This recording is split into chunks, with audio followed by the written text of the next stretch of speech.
Dude, Luke, the printer's still busted. What the fuck, man?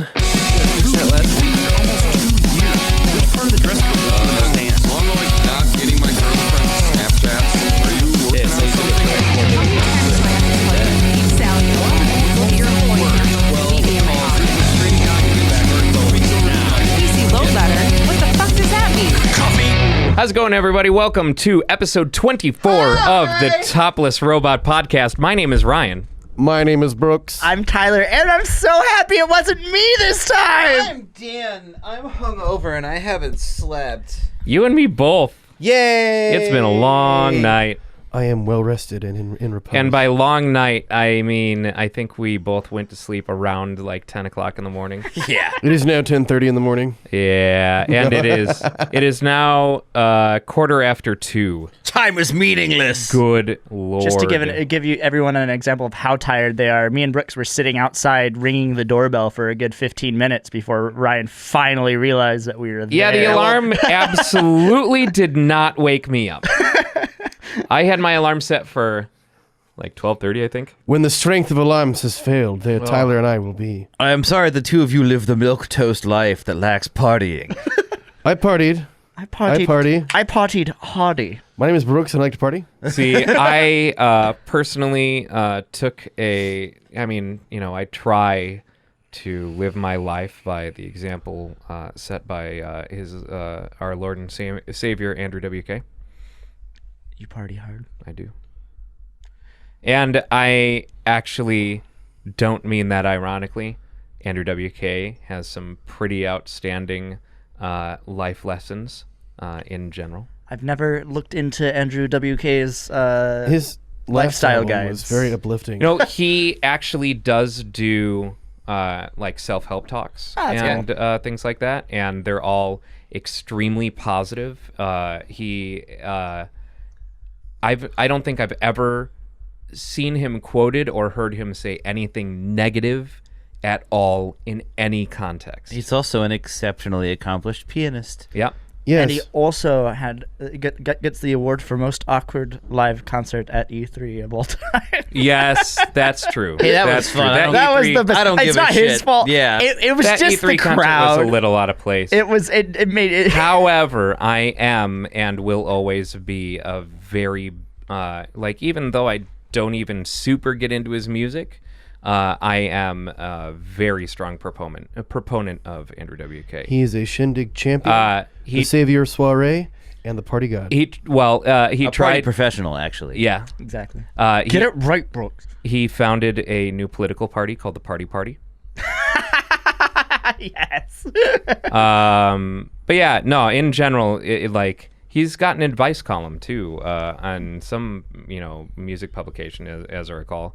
But all the advice that he always gives, super solid, very reasonable, really cool dude who just, it's that whole, look, dude, believe in yourself and you can succeed. You're awesome. The world is awesome.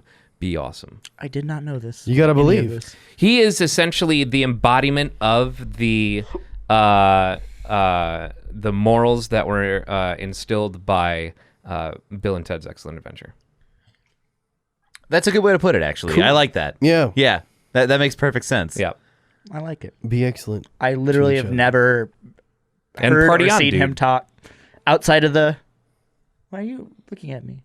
Because you were speaking, dumbass. No, he squinted and looked at me. I didn't realize you had special privileges to be looked at in certain ways. I can leave whoever the fuck I How want. dare you look upon me, Dan? Yeah, you are the actually- least unflappable person I've ever met in my life. It is so easy to derail you.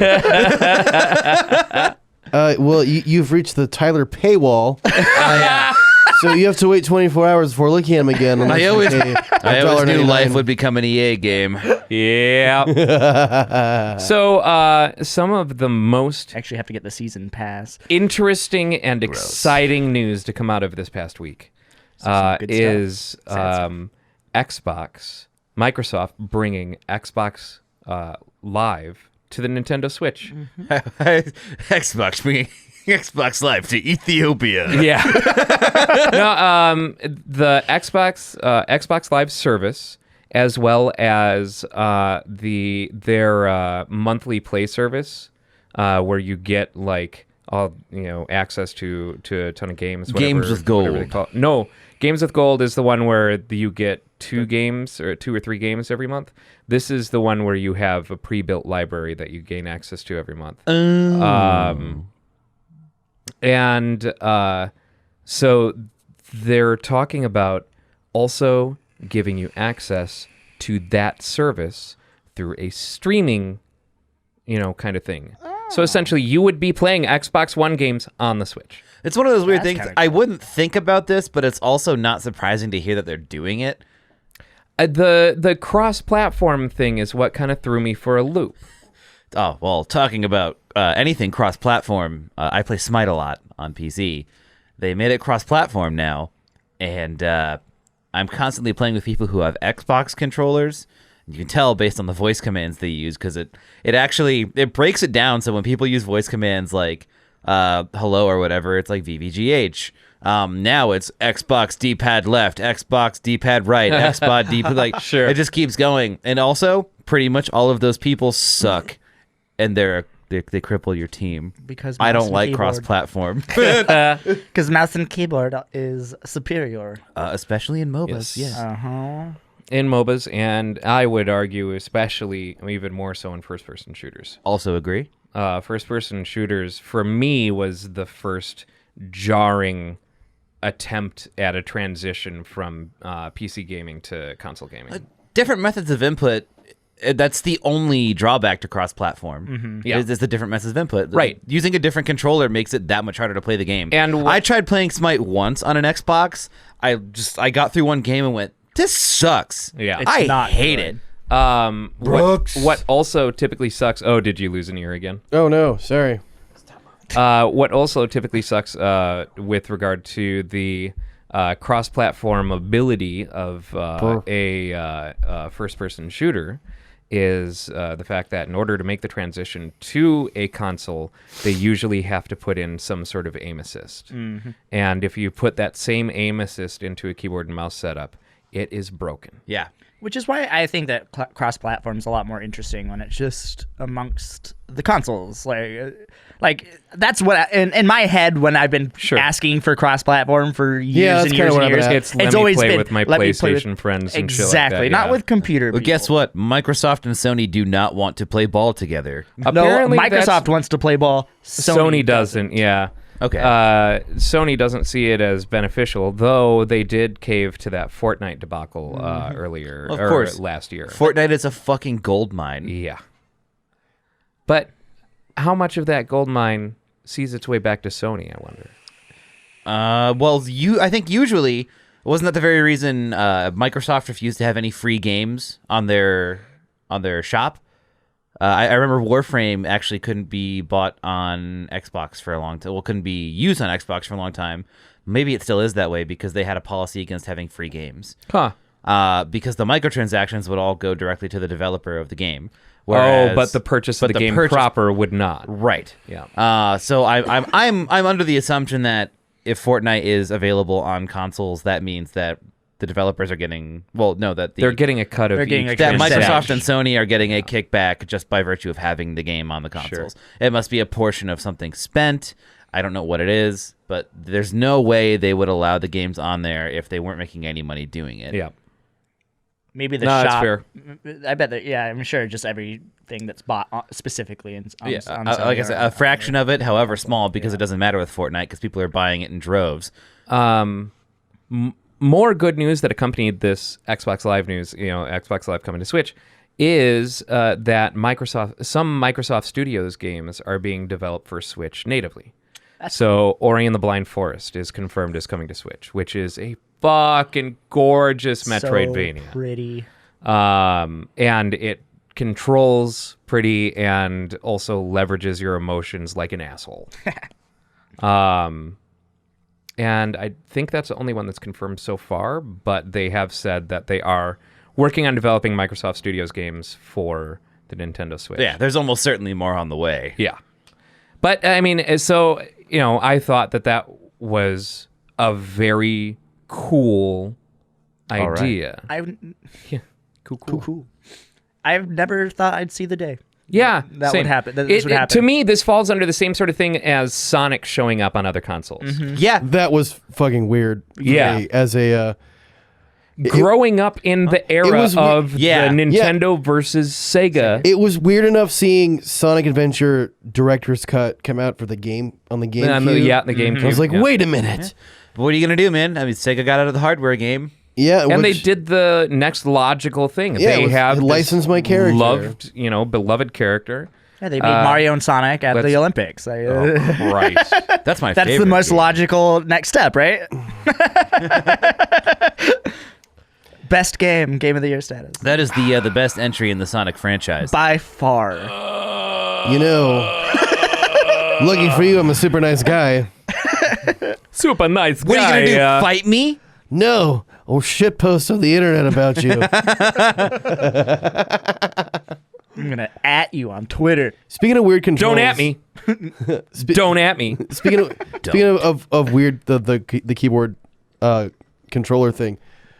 So I picked up Metal Gear Solid 3 on the 3DS, just because that's my favorite Metal Gear Solid game, and I would love to be able to take that around with me. And it's fine. The game itself is fine, but the controls are so fucking weird. It's so hard to climb that ladder. No, well, it's just different because so all of the face buttons on that's all camera movement right there. Right. And so you have to do all of your stuff selection via the D-pad, and you triggers are shooting. Does it not use the new 3DS nub? You mean the little eraser Do you have the mouse bullshit? But do you have that the they new have? 3DS or do you have just the regular 3DS? I have You bought a new 3DS XL, didn't you? I think so, yeah. The one with the little. The one with the hardware boost and with the right analog nub, basically the little eraser nub that is on the right side. Yeah. Yeah. That's for movement. That doesn't make sense. Wait, are you talking? No, I don't think that I have that. I don't think you have the new 3DS. Yeah, let me. I have the Legend of Zelda. While he researches this, Brooks, have you perchance yet played Metal This Gear little Solid dude. Right here. Oh yeah, I have that. Yeah, so this is like the old eraser nubs that you would find in Yeah. the center of keyboards for Is that for you? Is that moving for a mouse use? around. Yeah. You see, I thought it was to keep. It was like a buffer for the No. screen. if you put pressure on it and kind of push it in one direction or another, you won't feel any give on it because it's like those old eraser mice. Yeah, it's like the little on the old laptops. Had that little exactly. red dot. Yeah. Yes. Oh, I didn't know that was actually for. So those are I'm cool, everyone. I'm a gamer. that was introduced. Gamers rise up!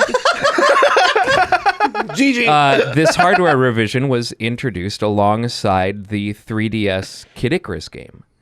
And you could either get this big bulky bullshit for the old 3DS to fit in that had that gave it an analog I stick. remember how outrageous that was. It was terrible. Ridiculous. Or you could get the new hardware revision that has this terrible feeling little nub. This was not at all planned to fleece more money out of Nintendo's consumer base. Are there any peripherals to make that nub less terrible? Yes, but not for this hardware revision. Oh dang. Yeah. Well, then I'll just leave that where it is.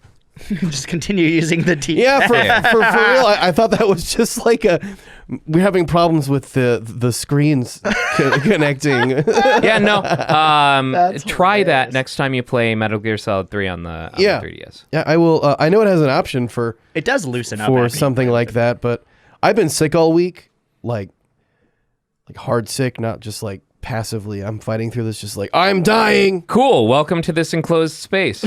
Well, I was. Ryan's like, I am about. I trust that very well. Ryan's like, Please breathe more. This excites me. Or don't breathe. No, Don't just stop and never start again. I know just what you're spewing. My question still stands, Yeah. Brooks. Have you played Phantom Pain?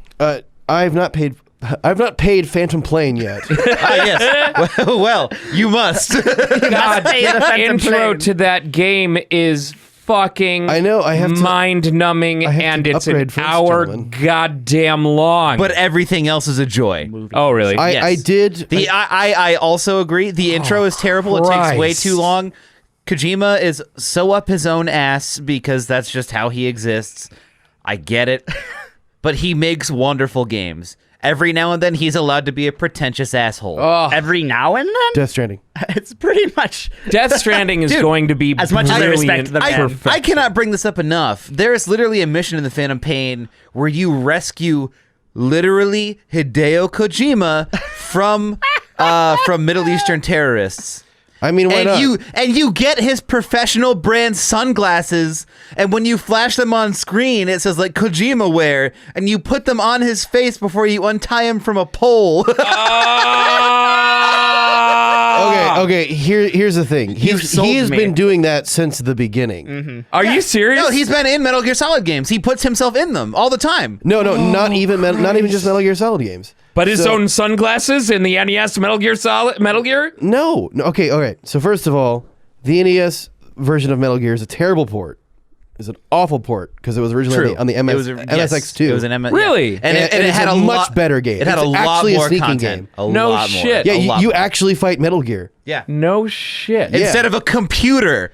I had no idea So- that it was an MSX game. So check this out. It's an MSX2 game. You have Metal Gear, and then you have Metal Gear 2 Solid Snake. In the US, we got a shitty port of Metal Gear. They made their own sequel to that. So Metal Gear 2 Snake's Revenge. Metal Gear Snake's Revenge is not a canon title. So was Kojima at that time not working with Konami? Or He was working with Konami. They just weren't working on that with Nintendo. okay. And so they butchered the port. And so he's like, I'm not working with Nintendo right now. Kojima always had his, even in his young days of developing, he was always up to a very high standard of quality. A diva? And that I mean he is a diva, yes. But but he makes good fucking games. He is a so. diva, but he puts so much work, like personal work into this stuff that he wants to make sure that it gets the right treatment. And for the Yes. most part, it's Sure. been pretty good. So, but he's inserted himself into, I'm sure he's got like an Easter egg style credit somewhere in Metal Gear and Metal Gear 2 Solid Snake. In Snatcher, so there's a computer room. If you type in his name into one of the interfaces, you'll get like a message from him. In Police Knots, I believe there's something similar, or his name is just somewhere. In Metal Gear Solid, when you're fighting Psycho Mantis, the first Psycho Mantis. the guy that's like, I see you like Castlevania. Yeah, the one who reads your when- memory card and shit like that. When the game tries to fake you out by sending you to like, oh no, your PlayStation crashed. Here's the TV. Instead of video, like in the bottom, it says Hideo. Are you serious? Yeah. But see, that's all like And Easter so on egg and so kind of. forth. But I mean, like, so Okay. Stephen King wrote himself into his novels. Peter Jackson puts himself in every single one of his Yeah, movies. And yes, Tyler, he did have some less robust self-insertions into his video games. He's only gotten more bold with time. Yeah. And that Yeah, because the whole let's that save extends to Hideo his is entire, a little... Yeah. His next game, Hideo Gear Solid. So I don't care because the mission was hilarious because it's literally a repeat of the mission where you go to rescue Kazuhiro. Kaz. You go to rescue him from the exact same place, and you just get a side mission that's a repeat with the same dialogue. And you're like, what's going on? I feel like I've already done this. And you go in there and take the bag off his head, and it's fucking Hideo Kojima.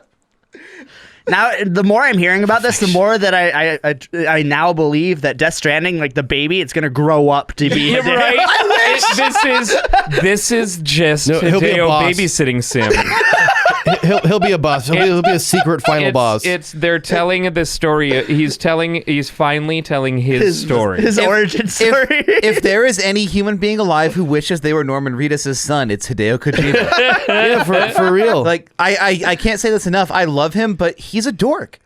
Kojima is a dork. He's a huge dork. He loves famous people and he wants to geek out with famous people all the time. That's what he goes out of his way to do. That is yeah, amazing. he's He's now my a favorite big person. dork, but he makes some really good stuff. Honestly, I would have loved to have seen what he could have done as a filmmaker. I would have loved to Sure. see what he could have done if he finished Metal Gear Solid 5 instead of Konami fucking him over. I wanted an end to that game, and I didn't get it. That's all well and good. I wanted Silent Hills. Yes. I really wanted Silent Hills. Silent Hill had been going downhill for some time. Shattered Memories, Distant the Worlds. fucking Vita game, which was like a 3/4 perspective beat 'em up, like a Diablo clone. Fucking terrible. It was really, really bad. I mean, there has not been a good Silent Hill game since The Room. And Hi, Mark. PT got me insanely excited. Oh, hi, Hideo. What is The Room? The Room is the one where it all essentially takes place in this dude's room. There's a portal to another dimension in his apartment. Okay, I remember. Yeah, and everybody outside of the apartment doesn't realize that he's in there, even if he's like screaming and pounding on the door. Yeah, I remember that. I just I forgot to tie that to Silent Hill. Yeah, that is a Silent I've never Hill game. actually played any. Prior Silent to that Hill being games. Silent Hill 3, The Girl in the Mall, though the most prolific of the Silent Hill games being Silent Hill 2. That's the only one I've heard. Silent Hill 2, from what I've heard, is the most excellent. It absolutely is, and it bothers me that a number of the tropes that are established in Silent Hill 2 carry on through other Silent Hill games, because the Silent Hill is heavy on symbolism. And so the characters and the enemies that are in Silent Hill 2 are specifically like it's for that character. So Pyramid Head. I know all about while that. Yeah, very daunting in style and display and an iconic looking character, had no business being in any Silent Hill aside from that one. Yeah, you get because two of them who impale themselves on spears later on in the game. Yeah, but it is representative of his masculinity, essentially. Yeah. Though the term was not coined at that time, it is his toxic masculinity. Yeah, and that was actually a great part about that game. I think it goes without saying, but you play him as a protagonist, so he doesn't seem like he's that bad. But the more you learn about him, the more you realize he was a piece of shit. And I like stuff like that. You're facing all of his internal demons, and that's kind of what the point of Silent Hill has been, is you're kind of facing your own inner demons. And so because you're already dead. Yeah. And so Pyramid Head being a recurring character in that series doesn't make any goddamn sense. I knew a friend of mine that it was pandering. Made an Yes, excellent Pyramid Head cosplay, like terrifying. And It he really showed up is. at a Halloween party where everyone was wearing like Party City costumes. It really is simplistic, minimalistic, but perfect design. I remember, when you first encounter Pyramid Head, you're hiding in a closet, and you witness him raping one of the mannequins. And it's just a very uncomfortable and terrifying moment. I love when games aren't afraid to do stuff like that. I want to be uncomfortable when I go through any sort of media. I love that. I love when something is that bold. Especially something that is supposed to be tackling really heavy subjects that are meant to be emotionally taxing. Yes, absolutely. That game scared me a lot. Yeah, me too. What doesn't? Thanks. You're welcome. I mean, he's not wrong, but you're also not wrong. That was a fucking terrifying game. You should have been scared by that game. Yes. My best friend Deb and I started playing that, and we would play it in the dark, and would like take notes, like write down notes in a notebook for like, okay, the number on this door was, whatever, and like every little note, and we could only do it for like maybe an hour at a time before, like, you know what? I think that's enough. We're done. We're done. Me and my when that game came out, there was nothing like it as far as a horror experience. I mean, I've told you this. This is a hard thing for me to sort of wrap my head around, because when I play horror games, my first instinct is to rush headlong into danger and just see what happens. Sure. And then I'm not scared anymore. And because I look at the first thing that's dangerous and go, okay, let's find out what that does. the more I think about it, the more that is the logical approach to that sort of thing. Because realistically, at the core of it, you know what's the worst that's going to happen. You're going to get a game over and you'll start again, and you'll rush into this and from another angle. Certainly. You know, it's problems. Dan rushes in where angels fear to tread. But I let myself get too absorbed in that shit. You let the game do what it was designed to do. And I honestly think that's part of how my approach to horror games works, is that I go out of my way to kind of laugh in the face of their design. I kind of tend Because to, I go against that instinct constantly. I kind of tend to do that. So I like being absorbed into the ambiance first. Just kind of like, okay, this is supposed to be scary, so I'm just gonna try to play this like normally. Yeah, you're role playing, and wait to be scared. And then when I get tired of that, then I'm just like, okay, now we're experimenting. When I get tired of that, I'll fake chug the empty bottle of booze and throw it across the hallway. When I get Start tired chucking of it, things into drawers. That Paranormal Activity play was So delightful. funny. Absolutely delightful. If you didn't see it, check the other videos on our YouTube channel. You can watch Brooks play Paranormal Activity in VR. Can we throw a card in here and just be like, right there? I think so. I have no Right idea. here. Fuck you, YouTube. He actually he pushes the software to its yes, limits. he really does. He actually really does. He actually to know what the almost rules breaks are. the game It by was clipping. amazing. He puts a bunch of fruit and chips in a drawer, and then clips a pot that he's holding through the bottom of the drawer to try and pick up all of the fruit. And the game cannot understand what he was doing. Let's Started rattling around. Let's remind ourselves what that sounded like, shall we? please. Oh, please, yes. Because it really was like It was a glorious it was sound. it was a Skrillex track or something. It was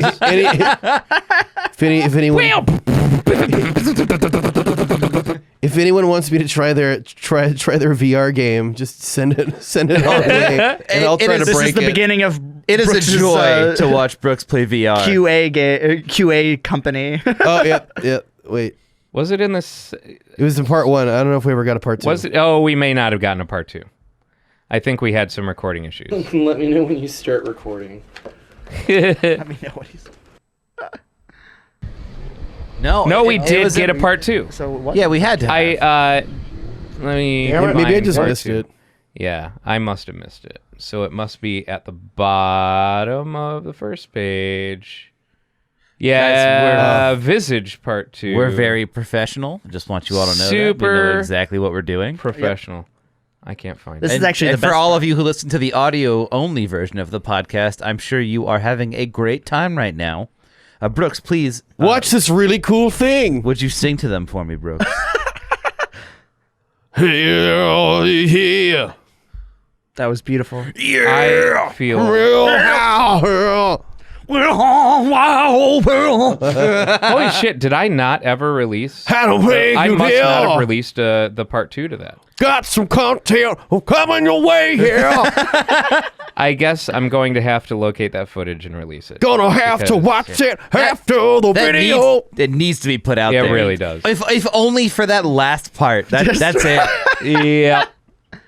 Did we lose the footage to that?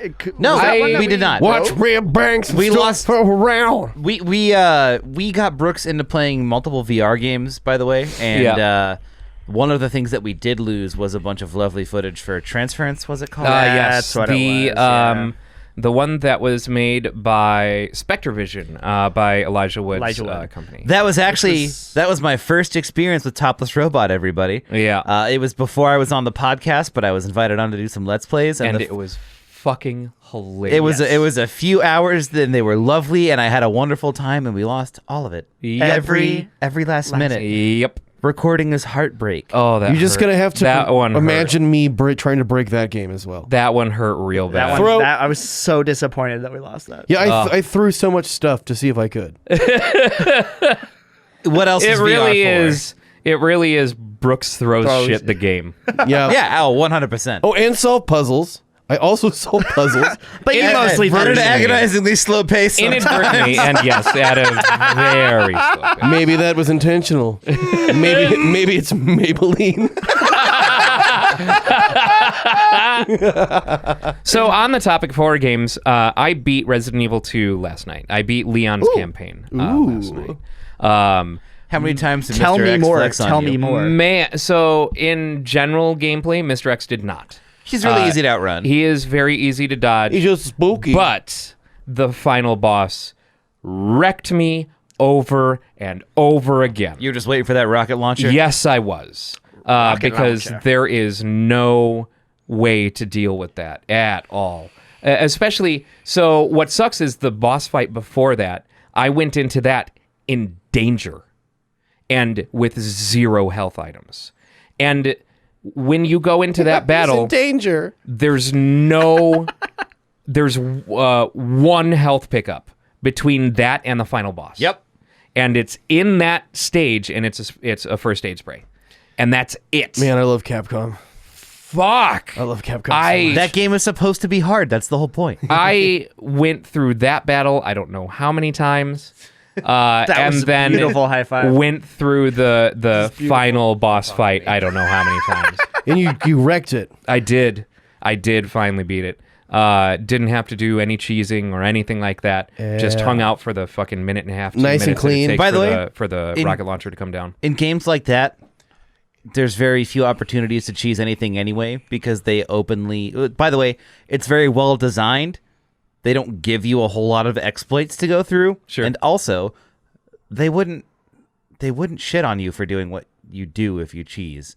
You're being smart. Yeah. That's the whole point of those games. Is Yeah. You're supposed to outwit the dumb zombies that run in a straight line towards you. Sure. Even Mr. X is stupid. Yeah. He's just a strong dude. God, when he fucking... So, as I understand it, Mr. X was not part of the main campaign in the original release. I don't know. He was part of the B campaign. Like, if he was part of the Game Plus campaign. Oh, okay.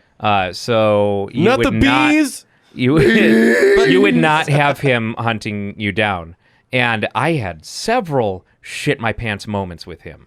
Like, because he is just openly wandering the map. And you can in hear those this. boots several rooms away. God, it's horrifying. And I went to take a shortcut through an area once. And usually you get a good sense of how close he is to you because if he's right about on you, you get the music along with the footsteps. I didn't get the music. I went for the shortcut. I opened the door straight into his chest. And screamed like a small child. By the way, this mechanic is something that I really enjoy. I'm sure he has programming that keeps him within a certain radius of you. He's not just... There are sometimes areas that he can't get into. He can't get into safe rooms, right? No, he cannot. He cannot get into safe rooms. He cannot. So he can't get into. He stops at the door and looks in, and that's Really? all, and that's all he can do. He can't. So he actually come can't in. get into the main lobby then? No, he can't. He can get in the main lobby, but there's safe rooms that you like. Other safe. Not rooms the other safe rooms, Right. the ones that are. But the whole clearly point is he cordoned off. can walk into the main lobby because that's a big point of like what makes him scary. Yes. I love that as a mechanic because, like I said, even though I'm sure he has programming that keeps him within a certain distance of you at all times to keep him as a present threat, I love the idea that there are monsters out on the world map that are wandering around looking for you, although they don't necessarily know where you are. Yeah. And if you run into them, it's because you're not paying enough attention. Yep. I love that. I wish more games would do that. I love it when carelessness gets punished. Yes. Yeah. Hey, me too. I played Dark Though Souls. I mean, to be fair, I do? don't. I do. Really? Yes. I don't actually think in Resident Evil that is carelessness. I think it's exploration. Well, there's because the you whole can risk only- reward thing.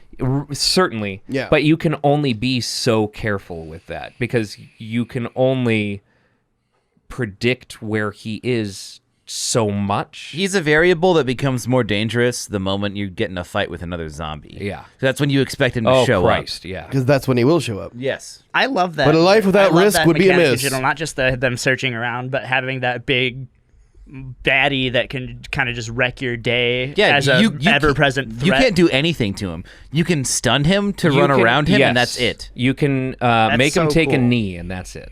It kind of reminds me a little bit of like the big daddies in BioShock 1. Or Jason in Friday the rather than 13th. the fact you could Sure. actually kill Yeah, the big yeah. daddies. But like when you first are running into them and Yeah. like just that when you start hearing those big boots, and you're like, shit. Mm-hmm. Like, I loved that, and I think that was something that actually was missing in Bioshock 2 and Infinite, was like, you don't have that ever-present danger. Even though I loved... Well, I hated 2. 2 sucked, but... Yeah, 2 was not great. Infinite.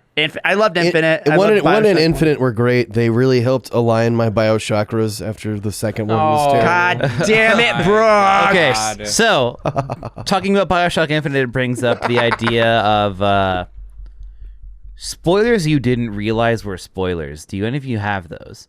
Because the spoiler, I didn't know that was an actual spoiler the whole time. Spoiler alert. I read my friend's Steam reviews because they're just shit posting the whole time. Sure. And one of my friends, his entire review of Bioshock Infinite was, "You kill yourself." And I was like, haha, very funny. I didn't believe it. Sure.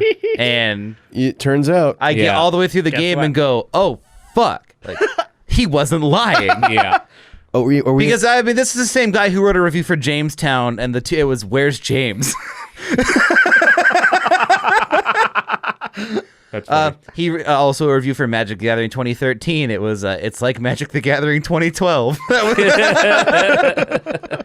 such an erudite. So, as you might expect, I didn't individual. believe that this review actually had any weight. Sure. And certainly it was a real spoiler. Do any of you have something like that? You read a spoiler that you didn't think was a real spoiler, and then you get into the game and find out, shit. I don't have that. I've had spoilers that I had hoped what I read was vague enough for me not to figure out what the actual spoiler was, and was usually wrong. And actually, we can talk about this. At this point, it's definitely not a spoiler. They've kind of told the world in fucking their marketing campaigns. But Avengers: Infinity War. For the longest time, everyone was trying to, like, there was the running gag of spoiling who died in the snap, like, and it Mr. was Stark. It was run as a person died in the snap. A hero, a single hero died in the snap. And that's it. And so what I actually unfriended people on Facebook for posting so-and-so dies. And I was like, great, thanks, asshole. Dumbledore I had dies. managed to avoid spoilers to this point. And what I had read was Spider-Man dies. But did you keep seeing other names? And you No, stopped? I was only seeing... okay. I only saw that because I was actively trying to avoid spoilers, because I went to see that movie late. Yeah, you And took forever. then I went to see it and I went, oh no. Did you not feel so good? But we know he has to come back because Far From He's Home got is a second movie. I personally, when it comes to spoilers, I have basically kind of learned over my years, because I fucking hate spoilers. I hate it so much. At one point, actually, the origin of it was somebody, like, I'm a big Harry Potter. I've always been a big Harry Potter fan, and I got Dumbledore dying spoiled for me. I got that spoiled for me as well. Yeah. Like, literally, and I always read the books like as they came out. Like, I read them that night, and that was the only one I didn't read the whole way through. I got to the Casual. second half. Well, I got it at like 10 o'clock, and I got to it was 2 a.m, and I'm still reading, and I had to go to bed and go to school. I was too tired to invest in my favorite media. Shut up. Yeah. That's becoming too. That's a too real statement. Okay? I don't know if this happened out here, but in Madison, they did the midnight release of the book, and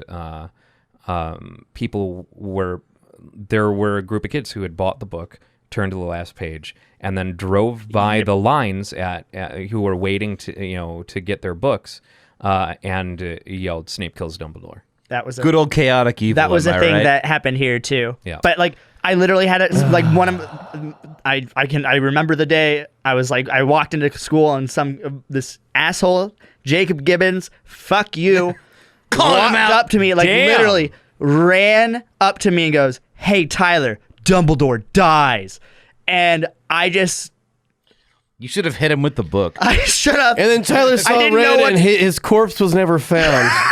I didn't. Expelliarmus! Leviosa! We got him, Leviosa! Leviosa. But yeah, ever since then, I've like pretty much like I kind of, as soon as I even if I'm like reading something or consuming something at the time that I know, like I kind of black out for a moment. The moment I see anything about like any conversation about anything, like on Facebook, I see Harry and I'll just black out, turn it off, I'm done. Like Hey, audience, you know that Hey, what? at the end of this podcast, Tyler dies? By the way, talking about this, one of the best bludgeoning noises is someone getting hit by a book. it's true. It's a really satisfying Very Yeah. whack. It's just very like satisfying. Yeah. You're throwing the book at him. Did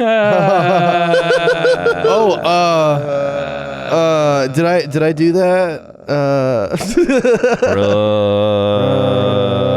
Oh my God! Did you just Thank you. quote fucking no? Why? Did I Urkel? do God, that? why? Oh, I wasn't intentionally quoting Urkel.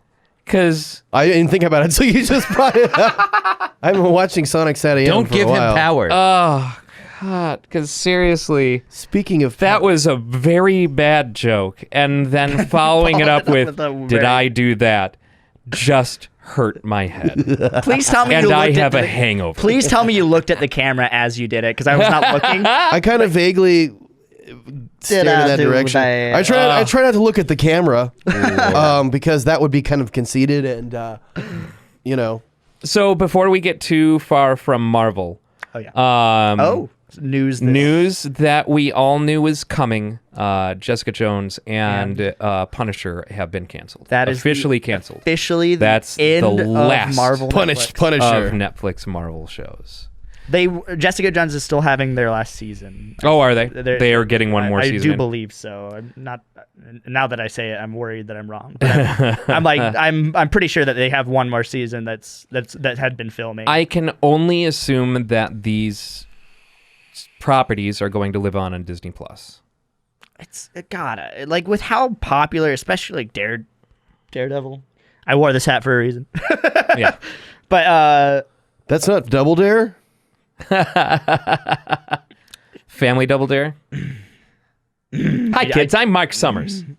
I have debilitating OCD. yes. So later 2019, there is one last season of Jessica Jones. Okay. So that'll be interesting because these are Netflix originals.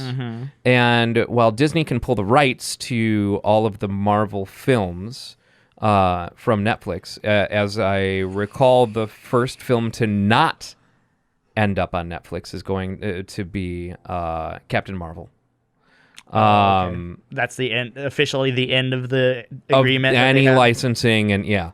So Blast. considering those series were Netflix produced, I wonder if Disney certainly has the means to, but would they buy that series and its distribution rights from Netflix in order to move it to their platform? It I kinda wouldn't sounds be like a Disney surprised thing. if they did. Disney loves to buy things and pervert them. But so. if There's they something- do, that will be the first case of a Netflix original moving to a different platform. But this is only the logical conclusion of all these subscription services. We're finally reaching the point where every network wants to have their own subscription service Yeah. because they're not buying cable anymore. So now we're just splitting back into the same thing, except now it's even worse, where you're essentially buying individual channels. Yep. Yeah. Because what sucks is I told myself I would never do it because it's super not worth it. I am going to end up having to buy a CBS All Access subscription for Twilight Zone. Yeah. I have none of these things. I don't even have a Netflix. Wait, account. wait for it to drop, and then do your free trial, and then binge That's Yeah, what I'm doing. yeah, That's what I'm that's doing smart. with. And at the end of the week, you forget to cancel that subscription, and you have it for a month. Yeah. with the DC, like I did this with last Doom month. Patrol. I'm waiting for Doom Patrol to be I'll go through. I'm gonna use my trial for DC Oh, sure. Universe and then watch all of Doom Patrol. oh, go ahead. Sorry. I think that nickel and diming channels is a bad idea. I agree. And ultimately, if we continue down this model, we are going to see if we want the same sorts of things that we had with cable, we are going to see larger bills than we did with these packages. Larger bills for bad content. That's specifically what cable companies have been fighting for, is to get us back. But Ain't gonna happen, Comcast. So like when the streaming first started with like Hulu and Netflix and things like that, these platforms made sense to partner with because like Viacom they haven't invested in any amount of technology development or infrastructure in order to provide a seamless streaming experience. They don't give a shit. Yeah. That's not their wheelhouse. Let's make it makes clunky and weird. It makes sense to stick with these central, companies who specialize. Like Hulu was a fucking, agreement and match with NBC, Fox. It was awesome. It started as the all the different broadcasters in a partnership. And as a retro guy, I was able to watch old stuff that I didn't want to have to buy a DVD season of. They used to have the Bill and Ted animated series on there. It was fucking great. They still have Miami Vice, thank goodness. Hell yeah. Because I love that show unabashedly. But, I wish that things weren't going down the hole that they are right now. It's gonna kind of go back full circle. Like we're gonna get to a point where there's gonna be all these streaming services, and then they're like, "Oh, hey, pay for a bundle." Yeah, right. And then we're gonna have slight honestly, discount to have access to all of these. That's exactly we'll my receive fear. a discount, and then we'll get commercials. They're just trying to bring it full circle. Yep. They're literally just trying to bring cable back because every network is just making its own channel that you have to subscribe to, which is really dumb. Because that just means that people are gonna miss out, and they're not gonna care. Yeah, I feel like there's this grand disparity in quality and equality with the streaming platforms. Corporate dystopia comes for us. Really is, where we kind of feel like we have more freedom with the streaming services, but we also, there are a lot of pitfalls that come with that. If you're someone who only watches a couple of channels or only needs access to a couple of channels, then maybe that's not so bad, so big a deal. Yeah. It's $5 to $10 a month for most subscriptions, but Netflix is like $12. But that stacks up, and it does stack up. Yes. And for poor folk like me, you have to resort to illegal methods to watch the things you want. Topless Robot. This month I am going to watch CBS. Next month it's going to be an NBC subscription. Stop me. But there are also still benefits that come with this, and that includes access to back catalog shit that where previously you might have to hope to catch a rerun of The Mentalist. You now have access to all of it on demand. And TiVo, the TiVo shit. Yeah, all of that stuff. It's more oversaturation for sure. Because if you're paying for all that stuff, you're going to want to use all that stuff, and then by using all that stuff, you're just going to be sitting in front of a TV all day. Sure, and but then you don't get your bang for your buck out of any of them because you're not watching any of them individually enough. Yeah, which is why Netflix was cool in the first place. Yeah, it's Netflix and like Hulu and even Amazon Prime. Speaking of Amazon, did you guys hear about a placeholder that was put on their online store? No, but I've seen you looking at your phone about it. Yeah, I've been 20 minutes. I've been waiting. Got some Fallout news.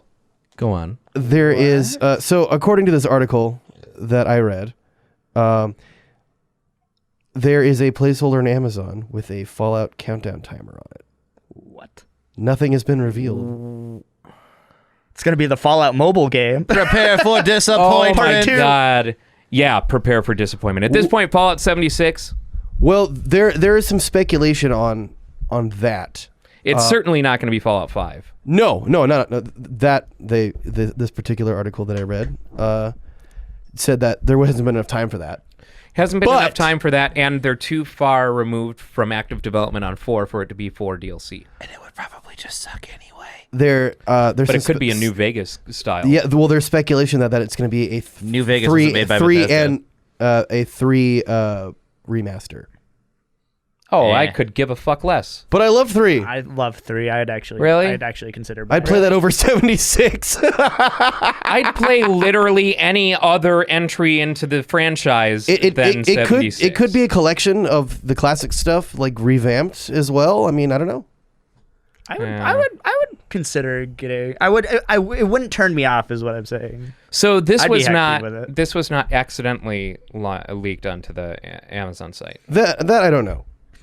It's actually going to be just a a countdown thing to the- that showed up. Yeah, Now it's- there's this. So countdown. like, for example, if we're ever going to get that Final Fantasy VII remake, Oh Christ. there's been a placeholder in the Amazon store for that for a long time. Sure. And it's just here's I mean, their practice is to put up placeholders. a placeholder. If this is going to be a thing, speculatively, but this one is attached to a Fallout countdown timer.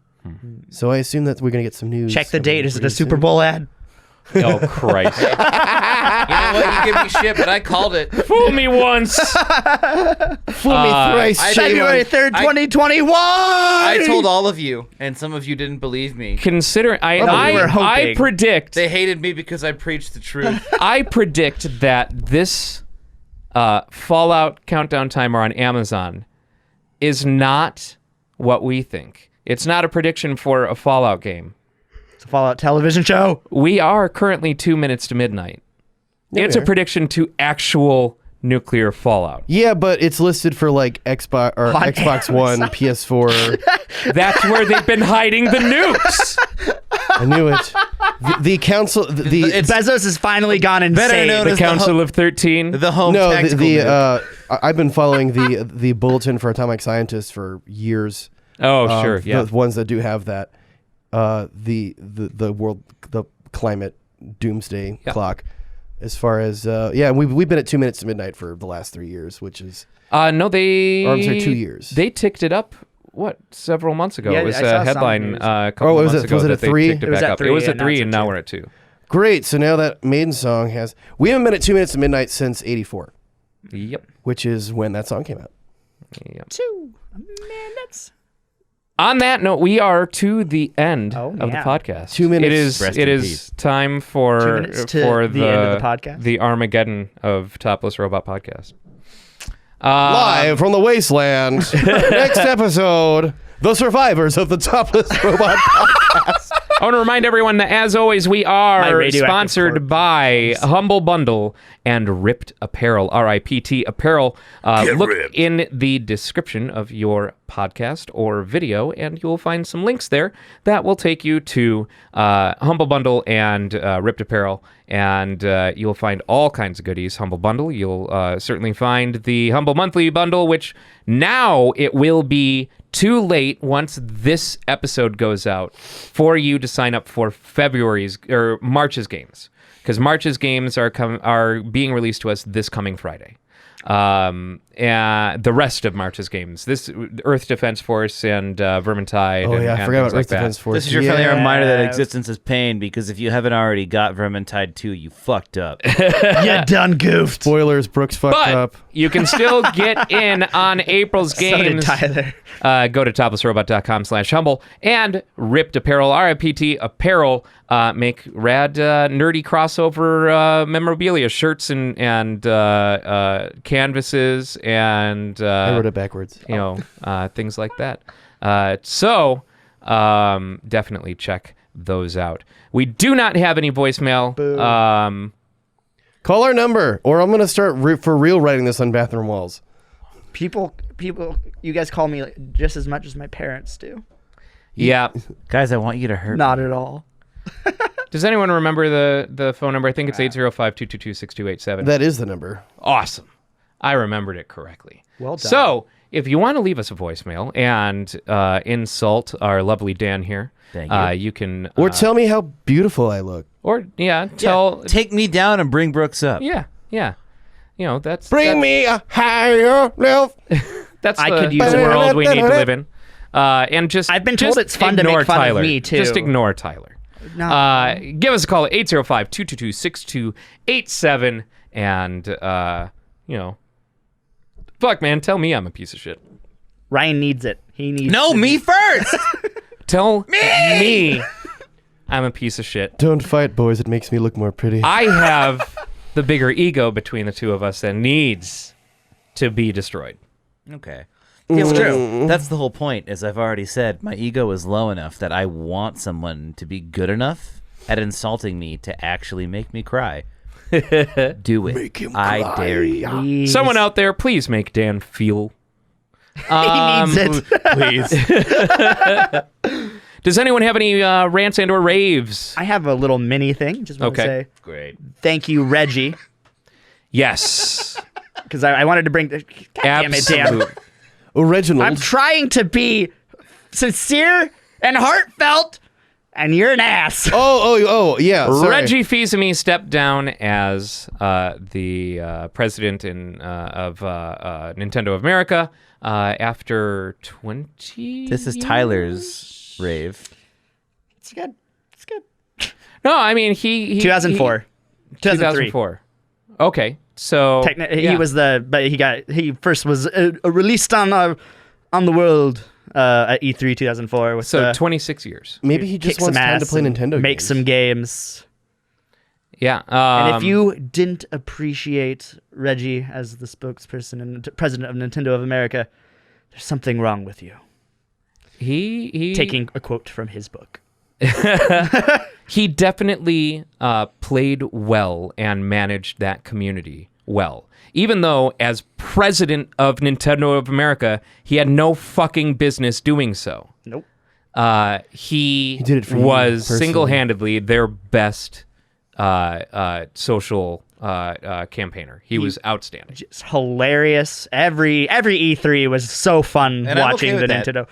People who are usually intentionally hired to be like community outreach and spokespeople are out of touch. Yeah. And it was weird to me that Reggie was actually in touch. You would not expect someone self-aware. who was hired to be the president of a fucking major international company, though They make a playing branch cards, of, right?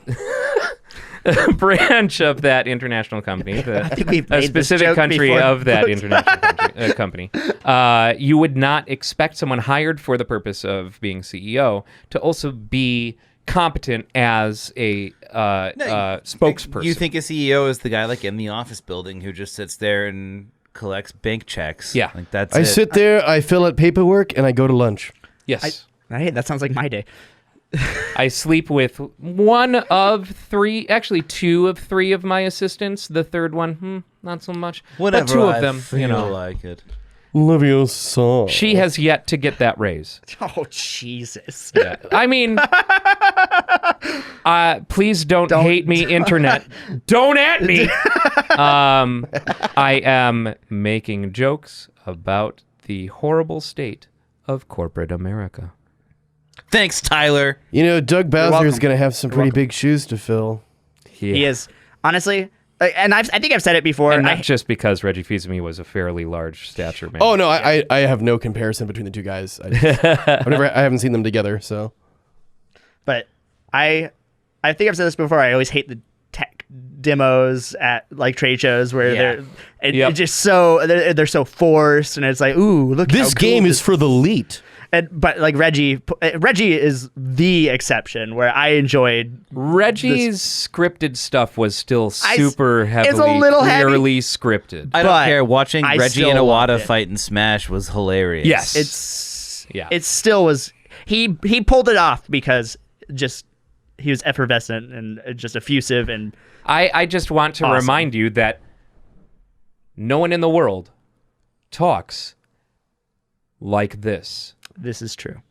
Did you know that sometimes I do? If anyone did, it would be you. Brooks. Yep. Yes, it would be myself. Actually, William Shatner also talked like that. Lucy in the sky with diamonds. Rocket Man. Oh, Christ. All right, does anyone else have any rants or raves? No. Nope. Cool. Thank you for watching or listening to this episode of the Topless Robot Podcast. We'll see you next week. Bye-bye. Bye.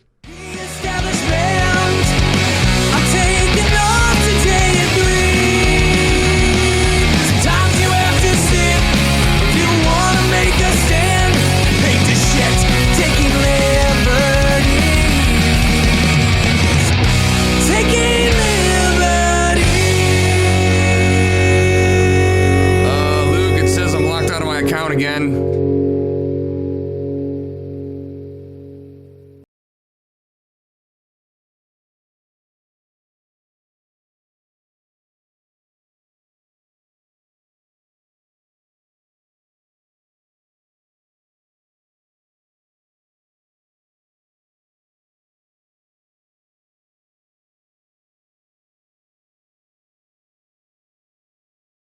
Subscribe.